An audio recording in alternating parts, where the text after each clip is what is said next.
This Combi-Camp has been standing in front of our house the whole weekend, and we have been really excited to get this out on the road. We have had the weekend to go and pack it, and it's really interesting because everything we need for a whole week, it's in here, and it's only 750 kilos, and it's really great. Usually we had this big car to tow our caravan, but this time we're going to try something different, because we're going to drive this Tesla 3 with this Combi-Camp behind it.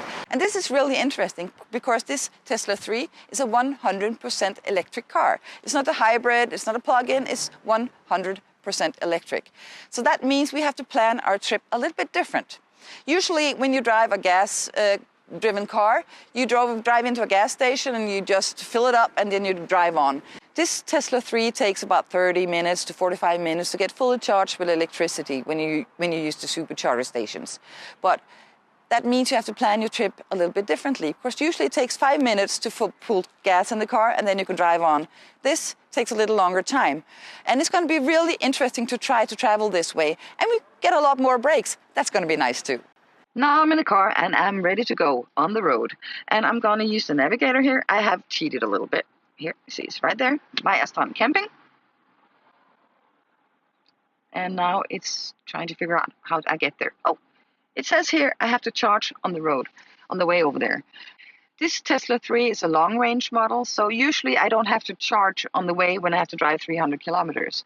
It usually has to be charged every 500-600 kilometers. But since I have something on the trailer hitch, I have to charge on the way.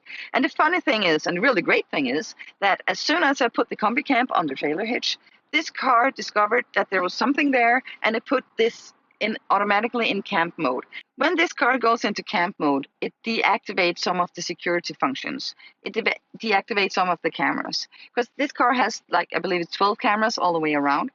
And if they were active when I had something on the hook, it would believe that I had someone driving right behind me all the way. So all those cameras back here, they are deactivated when this car goes into camp mode. So let's just get on the road and see what happens.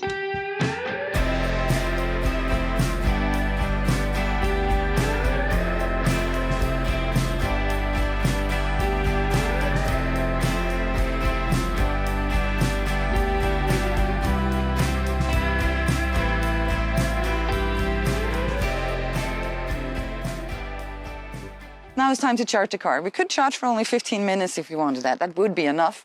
But the thing is, we want to have some extra power to drive around and see sights at the campsite. So we're going to give it a little bit more. Plug it in here. There you go. And now we can wait. Right now I'm standing at the Tesla Supercharging-station. And the good thing about this is that it goes much faster than if you charge at a normal charging place. At most of the charging stations, you can just drive through like a normal gas station, but at this one in particular, you have to park like this. And that caused a little bit of problem with the Combi-Camp we had on the back. So we parked that over here. But luckily it's not a problem because there's a lot of room here, so we just parked it there and then we backed up here and started to charging there. The way you pay for it is that you use your Tesla account, and in the Tesla account you have added your credit card information, and the money is just drawn from there automatically. When you charge your battery for the Tesla, it's very important that on a daily basis you don't charge it 100%. The battery's lifespan will be shortened if you use it like that. In this system, you can set a limit for the daily charge. You set it at 80%, and then it will automatically stop the charging when it reaches 80%. Now we're on a trip, and we had the Combi-Camp on the back, so we would like to have as much power as possible, so we put it up to 100%.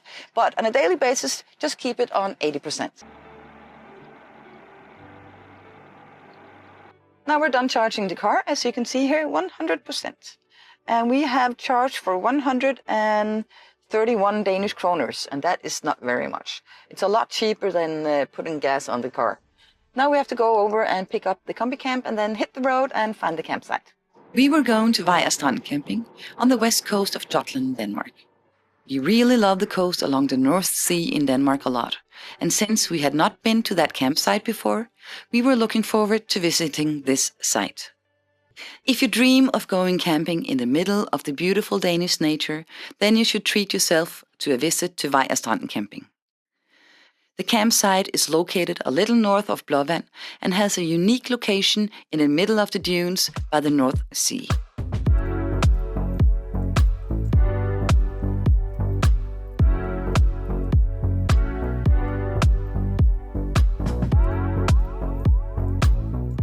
had to charge our Tesla, and since there were no charging station in Vejle Strandby, we drove to Blåvand. It was not far away, and since we had to go grocery shopping and see a site there, it made sense that we could charge the car at the same time.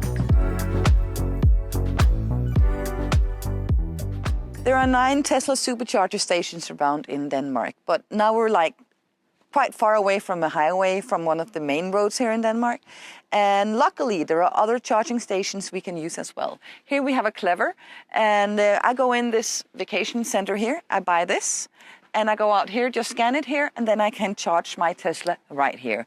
We have left the Combi-Camp back at the campsite, because we're just going out for a little bit grocery shopping, and then we might as well just charge the car while we're out driving.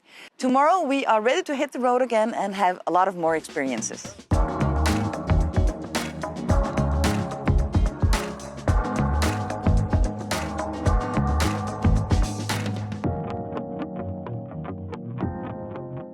First of all, I'll ask you to just use your ears and listen.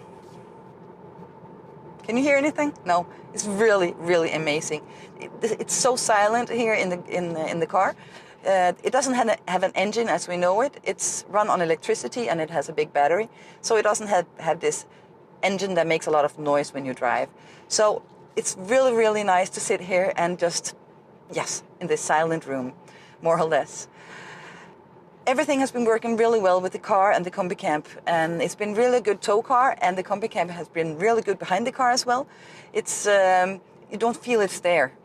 It's very light. It's 750 kilos as a total, and 450 kilos as its own weight. So you don't feel it on the back of the car. And since it's not that high, it doesn't go above the car, there's no wind resistance. And that's really good too, because that means a lot on how long you can drive or how far you can drive. And it also makes it really easy to tow.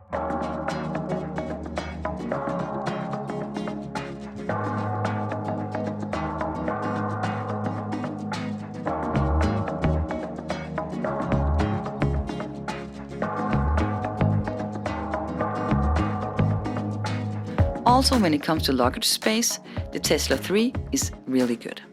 When you're on the road with a tent trailer like the Combi-Camp, you don't have any problems with the weight, but usually you have a problem with storage space.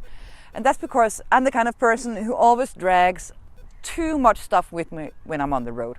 Thankfully, this car has a lot of storage room. This Tesla 3 has this big storage room here in the back. Look here. Really a lot of room. And it even has a secret compartment. But promise me, don't put your charging cables down there. Put stuff down there you don't have to use all the time. Are you only 2 persons on the road and do you need extra storage place, then you can put down the back seats and you get really a lot of extra space. But remember this is an electrical car. And it runs on electricity and only electricity. So up here, you don't have an engine. No, you do have the storage for all your charging cables. So please put them here and you'll be safe all the way on the road and you can use that for whatever you want. Now it's bye-bye Nibe, and it's been really a great stay here, really great campsite. And unfortunately, we have really bad weather today, so we have to pack up in rain and wet things down. But luckily, it's easy to just unfold it when we come home, hang it up to dry, and tomorrow it will be fine and dry again. In fact, our trip is over by now, but we are going to see some sightseeing stuff on the way home, and that's going to be really great.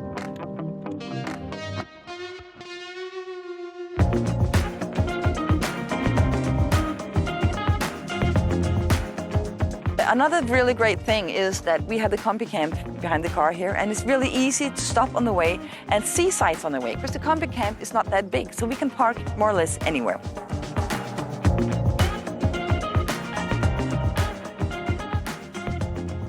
We are having our final stop now to charge the car before we get home. We have about an hour drive and then we're home. We have been away for 6 nights now and it's been a really, really nice trip. This Tesla has been working really amazing to pull the Combi-Camp. It's easy to drive. It has loads of functions I haven't even looked into yet. We have been focusing on the Tesla to tow a camping unit, and it has been working really, really good. It has a lot of function that, as I said, I haven't even looked into yet. I am in love with this car. It goes from 0 to 100 kilometers an hour for about 3.5 seconds. You have to be really careful when you use it as a tow car, because sometimes you get to drive too fast. When you travel with a Tesla as a tow car, you have to plan your trip a little bit differently, because it's an electric car and it takes a little bit longer to charge than it does to put gas on a car in the normal, regular way.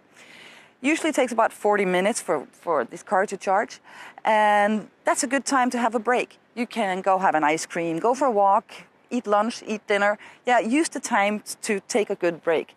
But it was really great with those breaks, because when we came back to the car and we were ready to drive on, we felt rested, so that was really good. How much this trip has cost in charging, I can't tell you yet, because we are still charging right now. But look in the end of this movie and there will be a sign telling you all the details.